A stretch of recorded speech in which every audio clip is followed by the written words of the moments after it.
In England should have to pay more than £35,000 for their care in old age. That is the view of the economist Andrew Dilnot, who's just published a government-commissioned report into the thorny issue.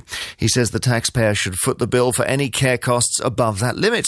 If adopted, the plans would cost the government an extra £2 billion a year. That is money it would have to find from further spending cuts or tax hikes, neither of which would be hugely palatable in this age of austerity. What is more, the cost will rocket in coming years as the baby boomer generation enters old age. The number of 70-year-olds will jump by 50% in the next 20 years, or so they say. So are the plans over-generous, or is this a price that we are happy to pay? Let us speak to the man himself. First of all, Andrew Dilnot, good afternoon. Good afternoon. So you led this review into the funding of elderly care, and this is your answer. Yes, actually it's a review into not just elderly care, but care for all adults, working age as well as elderly. This is the answer. At the moment we have a system that means that something we should look forward to, which is living longer, which is by and large better than the alternative. Many people are frightened because they don't know what will happen if they end up being the 1 in 10 with care costs over £100,000 or 1 in 4 with care costs over £50,000. The state doesn't provide support unless you've got assets including the value of your house of less than £23,000, and at the moment the private sector says there's much too much uncertainty for them to offer you any way of pooling the risks. So you're on your own and all you can do is cross your fingers and hope it doesn't happen. That's no way to run a country. When you need care, there are two types of care you need. You need bed and board, and then you need possible medical care and personal assistance and all of that. Now, your £35,000 is only for the second, is that right? Yes, it's just for care costs, because many people who have care and support needs are actually having those care and support needs met in their own home. They haven't gone into a residential care home. And if you're living in your own home, then naturally you pay for your own food and your own heating, your own accommodation costs. We think that should still be the case if you're in a residential care home, but we are saying that there should be a limit set on how much you can be charged for that, between £7,000 or £10,000 a year, such that people will be able to afford to pay for that out of the incomes that they have from state social security benefits and their pensions. It seems to be a big gap here, because you would basically be capping the amount of money that people spend at £35,000 for the care part of what goes on, and that applies to almost everyone, does it?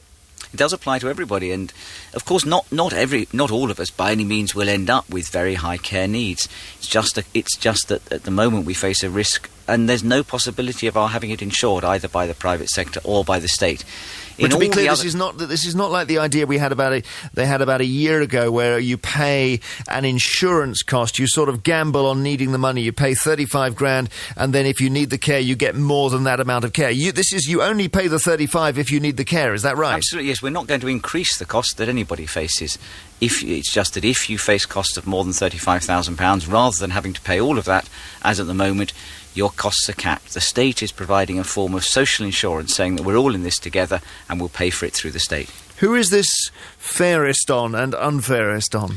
Well, the people who gain most from this are people at the bottom of the homeowner wealth distribution. So people with houses worth £50,000, £60,000, £70,000 at the moment, they risk losing almost all of that. And of course, they're the most likely to lose all of it, because they lose all of it most quickly with relatively low care costs.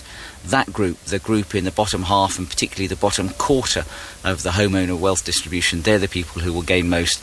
And within that group, the people who have the highest care needs. At the moment, there's no way of pooling that risk of being the unfortunate one who has the very high care needs. What our system will do is look after those who are the least lucky. But they'll still have to, the £50,000, £60,000 house people will still have to sell their home to pay for their bed and board, won't they?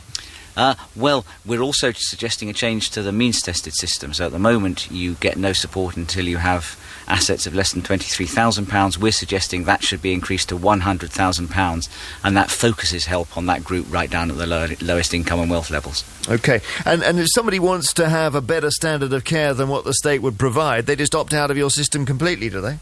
No, they don't have to opt out. They can stay within the system, get the amount of support that the state would be willing to provide, and then they can top it up themselves if they wish to. Isn't it unfair that those who've worked hard to build up assets have to shell out on care costs when the people who've possibly been profligate with their spending don't? Well, the system we have at the moment is precisely that, where if you've built up assets, then you can risk losing them all. We're radically reducing the extent to which you're exposed to that. But it's still there, isn't it? You still basically don't pay anything if you haven't got anything, and if you have got something, you do pay. And the way of dealing with that, if the society as a whole wanted to, would be to make care entirely free.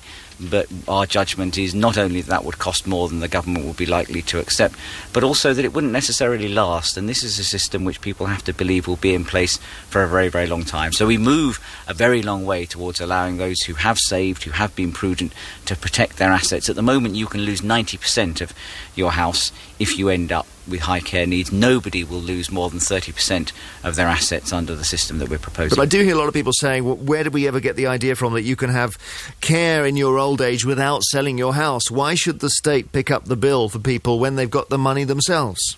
And I think the response to that is, just as we look after people with high healthcare needs, we should also be willing to help people with high care needs. If there was a private sector solution, if you could insure for this, that would be different. But I'm pretty sure, Jeremy, have you got any cover for your long-term care costs? Well, it's very interesting you said that, because about 5 years ago, somebody offered me some cover, and I looked at it and I thought, I think the small print on this is going to be so monstrous, I'm not even going to look at it. But, someone was trying to say, for £35 a month from the age of 30, you can cover yourself from the age of 75. But I don't know if that really exists in reality, does it? There is no such cover in this country anymore, or anywhere else in the rest of the world. This is the one big risk that we all face, where we have no cover. So I'm sure that your house is insured against fire, your car is insured against crashing, you're insured through the NHS against having ill health, but you're not insured against this. Now, for those with relatively small levels of assets, that's a huge exposure, and that's why the state needs to step in. Unless the state steps in,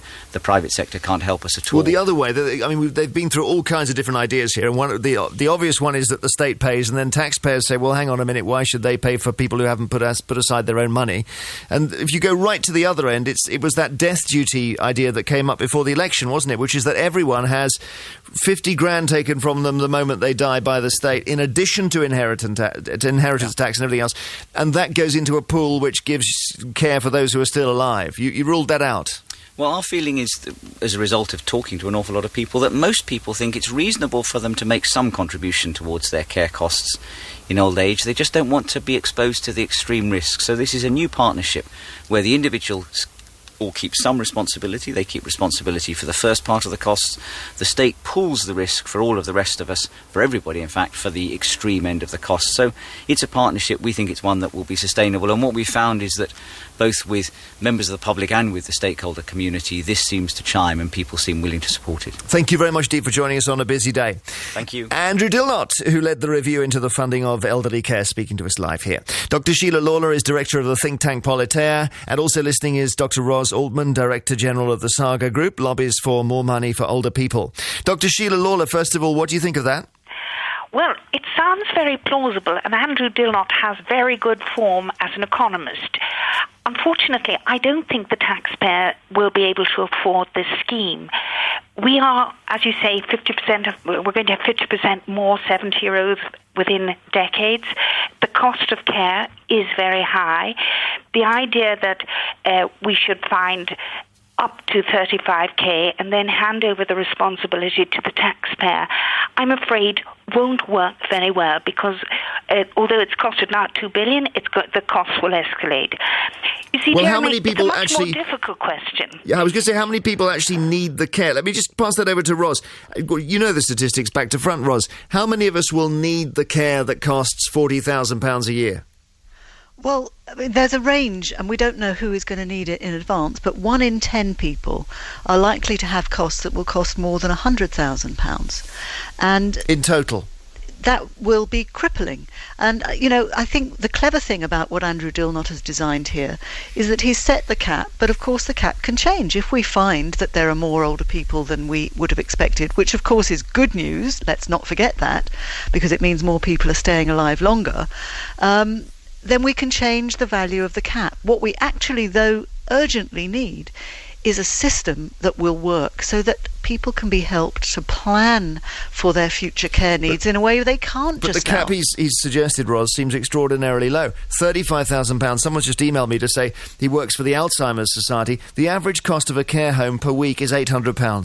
So yes, you but that multiply doesn't by cover 52. the cost of the whole home. That doesn't include the accommodation. That only includes the care. Right. On top of that, he's saying there should be another 7,000 to 10,000 that will cover the cost of your accommodation. So if you're in your own home, you won't pay that.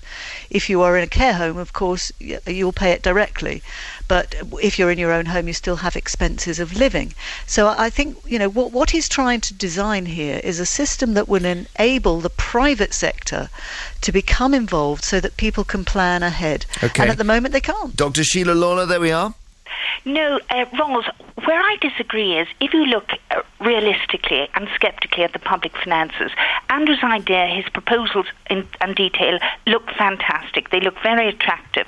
I think they'll be wonderful for opening a debate. But what we now need to look at, I think, are two main things. How do we help people to stay in their own homes as long as possible by providing that extra bit of support they need with shopping, with a bath, or when they're ill? Because people who stay in their own home, the evidence is, live fitter, longer, healthier lives and are not dependent.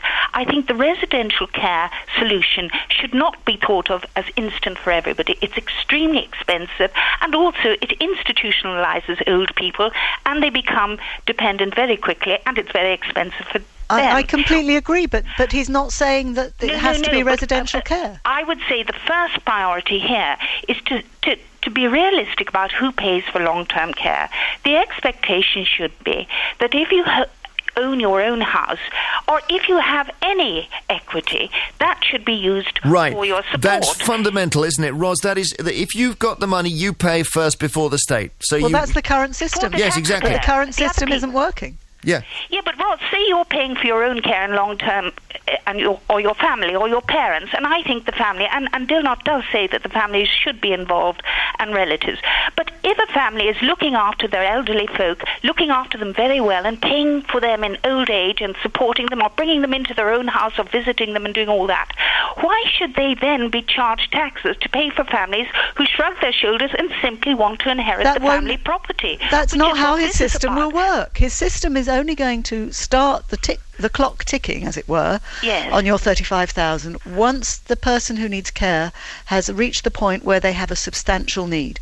So the idea is that if somebody has moderate needs and can live with their own families, and hopefully the families or themselves will pay for modifications to their home or some new technology that will help them stay in their home longer, then that will be covered by the family themselves, and that won't be a burden on the taxpayer. Now, whether we should set the bar lower or not, I think is a valid debate, and I would argue that actually we probably need even more money so that we can help people with moderate needs, not just substantial needs. He's doing, if you like, one step up. But whatever we do would cost even more than what he's saying. Setting a cap of 35k means that anything over 35k will be funded by the taxpayer. Hotel costs alone are around 26k basic per annum.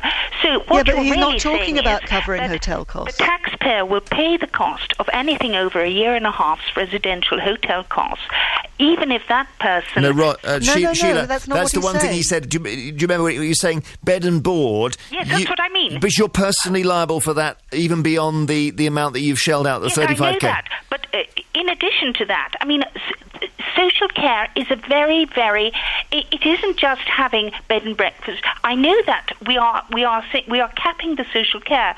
But remember, I mean, you draw a very fine line between just having your breakfast or getting some help with eating it or getting it cut up on the plate. All right, I mean, these are very fine areas. I think if you open this huge area to more taxpayer funding and simply put a cap of 35, you're putting a green light to people saying, we will get the taxpayer to pay anything over that so that you can... the next generation inherits the property. Thank you both. Then you will get a capital gains tax, or you will have the other proposal, which is the local authority will take out a loan system for the recipient of social care against the cost of the house and take it back when the person dies. All right, thank you, Sheila. Mucky. All right, thank you very much to both of you. Sheila Lawlor of Politeia, which is a think tank, and Ros Altman, who's Director General of the Saga Group, and by the way, was a former government advisor on pensions. It's always like that with the care cost subject, isn't it? We could go on forever and ever. I want to play some music. We can all have a think about what's been said, whether it is right to say you pay 35 grand, and as far as your care costs go, after that, the taxpayer picks up the bill. Oh, I love this house.